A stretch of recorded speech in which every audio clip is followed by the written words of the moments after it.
Thank you, Randy. I want to thank the Republican Committee and the people that worked to put this together. And thank you for the delicious food, for the caterers and what they do to bring it and support us with it. Yeah, it's on.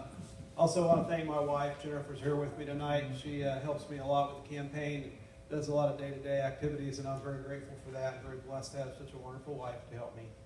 There's a lot to talk about in this election cycle. A lot of things have been said, a lot of things that have been pointed out from both sides. And I'm going to address education up front because it's what I get asked a lot about at the doors. And so I'm going to tell you a little bit about what I believe. First of all, I believe that Washington and the Topeka bureaucracy and obsessive administration is what's wrong with Kansas education. While our local rural school districts, our classroom-focused, talented teachers, and our involved, caring parents are what's right with Kansas schools. I also believe that spending less than 60 cents is directed to our local classrooms. That it isn't just wasteful, that it's a theft against our children's future.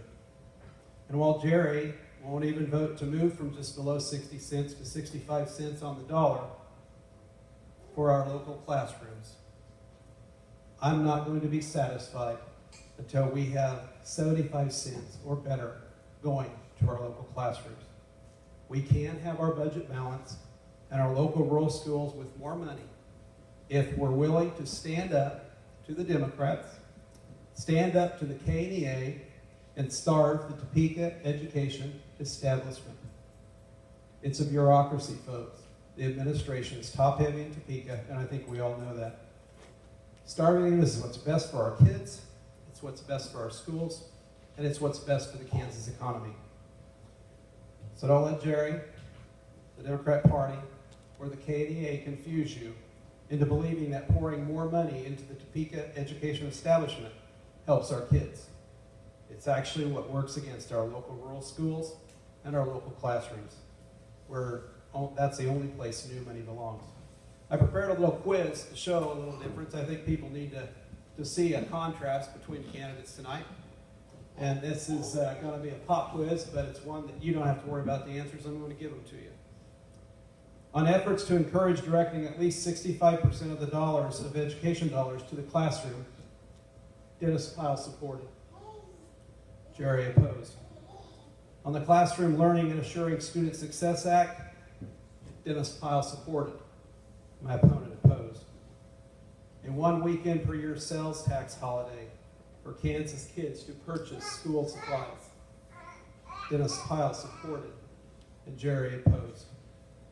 Transparency in the effort to make sure Kansas kids get the funding they deserve, Dennis Pyle supported, and my opponent opposed.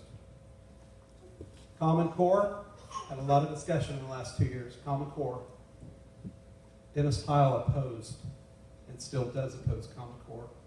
My opponent, Jerry, supported. Requiring Kansas education tax dollars be used only for U.S. citizens and legal immigrants. Dennis Pyle supported. My opponent opposed. I think those pretty much show where we differ on education policy. But I want to talk a little more than education. I want to point out what's been taking place on welfare reform. We've had restrictions placed on welfare reform this past couple of years. It's called the HOPE Act. I would challenge you to get it and read it and see what we've done in Kansas because it's a good thing. I think we're all familiar with the fact that welfare tends to be somewhat familiar sometimes. The example of being on welfare continues down through generations. And so we've tried to change that by placing some lifetime limits on welfare. We've also put restrictions on where they can spend their money so that they can't use welfare money for liquor stores, strip clubs, cruise lines. I supported those measures and was glad to do it. Jerry opposed those measures. We talk about taxes, and a lot about taxes. I point to my record. When it comes to property tax for seniors, I'm the one that instigated and introduced the Safe Senior Act. It was passed. It provided seniors with help with a refundable income tax credit towards their property tax liability, giving them the ability to stay in their homes. When it came to helping all Kansas with tax relief, I'm the one that proposed the legislation in the Kansas Senate that raised the standard deduction, which most Kansans benefit from. I'm the senator in the Kansas State Senate that has led the charge fighting taxpayer-funded lobbying. And I must say, there's a lot of opposition to it. But I got the bill passed the Senate. Unfortunately, the House didn't take it up. And I'm going to continue that fight if you elect me. On the LLCs, since Jerry mentioned it, I will not vote to repeal the LLC tax exemption. Again, we have a bureaucracy in Topeka that likes to chew up the money. And when those LLCs keep their money, they spend it right here. So our small businesses in our district need to keep their funds, and they need to keep them here. 100% of it stays here with that exemption. It helps our small businessmen and women to grow business, to keep up the equipment where they're at. I want you to think with me, this is how I think of Topeka. I think about a giant tax booth. In other words, a toll booth, like on the highway, that interrupts our tax dollars and charges a big amount just to pass through. That's what Topeka is. And the toll is so unbelievably high that it makes us want to find a new route. And folks, it's time to find a new route. It's time to get the money to the classrooms. It's time to get the money to the pavement. We are full of bureaucracy, and we can't afford more. That's how I think about Topeka. And as to what was said about the pro-life, I do have endorsements, and I'm going to close with this. I'm endorsed by the NRA. I'm endorsed by the Kansas Rifle Association. I'm endorsed by the NFIB, and by the way, with small business, that's the Federation of Independent Business, I have a 100% voting record.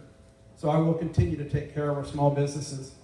And as to Kansans for Life says that I have a 100% voting record with them.